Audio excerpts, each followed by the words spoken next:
2006ကနေပြီးတော့2025အထိအဆက်ဆက်ပြောင်းလဲလာတဲ့ IT နဲ့ပတ်သက်ပြီးတော့အကြောင်းအရာတွေကိုပြပြသွားမယ်ပေါ့ဒါဆိုရင်ကျွန်တော်တို့အခုကြည့်နေတဲ့ညီကိုတွေ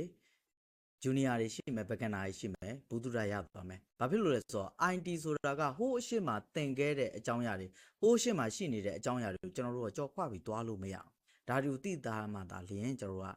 IT တွေကိုဝင်လို့ရမယ်ပို့ပြီးတော့လွယ်လိုက်မယ်ပေါ့ okay ပြောရမယ်အဲ့တော့2006ကနေပြီးတော့ကျွန်တော်တို့2010အထိ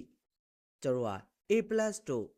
NE တို့ကတော်တော်ကြီးကိုအရှိန်ဟုန်မြင့်နေအဲ့တော့ Windows HP ကနေစပြီး Windows 7အချိန်ကာလပေါ့အဲ့ဒီအချိန်မှာကျွန်တော်တို့က A+ တို့ NE တို့တတ်ထားမယ်ဆိုလို့ရှိရင်ကျွန်တော်တို့က computer service လုပ်နိုင်တယ်ပေါ့နော်ဒီလိုအနေထားတိအဲ့တော့2010ကနေပြီးတော့2014အတွင်းမှာကျွန်တော်တို့ဘာတွေထပ်ပါလာလဲ CCNA လို့ networking ဆိုလို့ရှိရင် CCNA တို့ဘာလို့တိမှရလာမယ်အဲ့ချိန်မှာတပြိုင်နက်တည်းမှာပဲ2014နောက်ပိုင်းမှာဆိုလို့ရှိရင် virtualization technology ကထပ်ပြီးတော့ခေတ်စားလာတယ်အဲ့တော့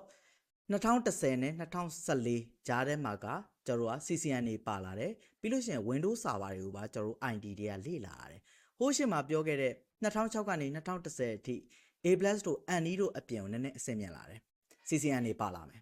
ပြီးသွားပြီဆိုလို့ရှိရင်ကျွန်တော်တို့ကဒီမှာ virtualization technology တွေပါလာတယ်2014ကနေပြီးတော့နောက်ထပ်2020အဲ့ချိန်မှာကျွန်တော်တို့ကဘာတွေထပ်ပါလာမလဲ virtualization တွေပါလာပြီဆို CCNA ပြီးရင် CCNP တို့ CCIE တို့ Microsoft နဲ့ပတ်သက်တဲ့ certificate တွေ MCSC တို့ MCSC တို့ဒါမျိုးတွေပါလာတယ်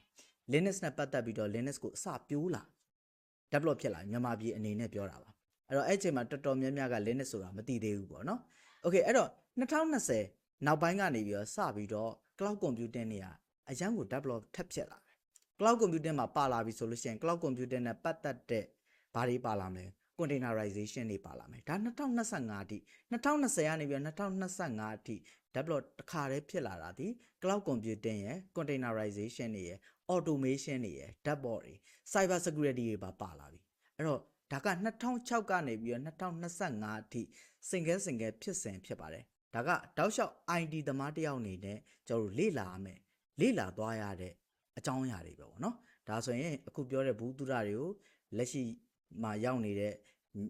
beginner တွေအတွက်ဘူးသူရရသွားမယ်လို့ညွှန်လဲပါတယ်အဲ့တော့ဘာအကြောင်းအရာတွေသိကျင်လဲဆိုတာကို comment မှာမှတ်ပေးမယ်ကျွန်တော် comment လေးပေးမယ်ပြီးလို့ရှိရင် follow လေးလုပ်ပေးမယ်ပေါ့နော် okay အဲ့တော့နောက်ထပ် video တွေမှာကျွန်တော်တို့ပြန်တွေ့ကြမယ်ခင်ဗျအားလုံးကျေးဇူးတင်ပါတယ်